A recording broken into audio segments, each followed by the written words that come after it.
सरकारी नौकरी आपको क्यों चाहिए? क्योंकि आपको स्टेबिलिटी चाहिए, सिक्योरिटी चाहिए। आप देखते हैं प्राइवेट नौकरी में कभी भी किसी को निकाल दिया जाता है और निकाला भी ना जाए। आजकल आप देख रहे हैं कितनी कंपनियां बंद होती जा रही हैं। आप देखिए बायजूस में कितने सारे एम्प्लॉय थे, लेकिन बायजूस खत्म हो गई और आज मैक्सिमम लोग रोड पे आ गए। कुछ को नौकरी मिली, कुछ को नहीं मिली। एक साथ इतने लोग निकाले जाते हैं तो दूसरी कंपनियां उतने लोगों को एब्जॉर्ब कर भी नहीं पाती। तो इसीलिए हर कोई ये सोचता है, या वो बच्चा ये सोचता है जिसके माँ बाप के पास ना तो बिजनेस करने के लिए पैसा है, ना अपनी खुद की खेती है, वो किसी तरीके से अपना जीवन यापन कर रहे हैं किसी दूसरे के यहाँ मजदूरी करके या किसी दूसरे के खेत को बटाई पे लेकर के।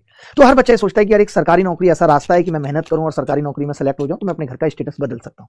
ये सबके मन में होता है, हमारे मन में भी ये था और उसी श्रद्धा के साथ हमने सरकारी नौकरी की तैयारी की भी थी और निकाला भी था। तो स्टेबिलिटी और सिक्योरिटी, और उसके बाद आता है कि प्रेस्टीज और रिकॉग्निशन। दोनों बातें मैंने लिखी हैं कि इंसान सोचता है कि यार समाज में थोड़ा सम्मान मिले, उनके घर में एक इनकम टैक्स इंस्पेक्टर हो गया या उनके घर का लड़का दिल्ली पुलिस में सब इंस्पेक्टर है। ये सोचता है, यही सब हमारे लॉजिक होते हैं जो सोच करके हम सरकारी नौकरी की तैयारी करते हैं। मानते हैं इस बात को, इसमें तो कोई दुराय नहीं है, मैंने कुछ गलत नहीं बोला।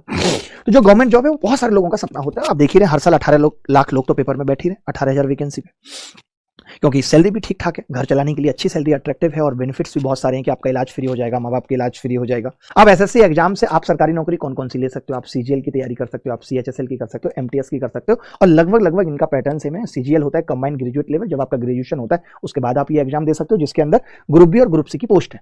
CHSL combined higher secondary level है, यानी 12th के बाद आप इस एग्जाम को दे सकते हो। इसमें पोस्ट जो है वो junior secretariat assistant data entry operator इस टाइप की पोस्ट है।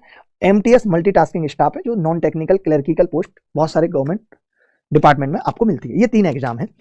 एसएससी सीजीएल 2025 एक अपॉर्चुनिटी है जो आप सबका इंतजार कर रही है। मुझे लगता है अगर आप आज से तैयारी करेंगे, आज से आप वो सीरियसनेस दिखाएंगे तो शायद आप कट ऑफ को पार कर पाएंगे, वरना मुश्किल है। 5 से 6 महीने 7 महीने की बहुत सीरियस तैयारी चाहिए अगर आपको सिलेक्शन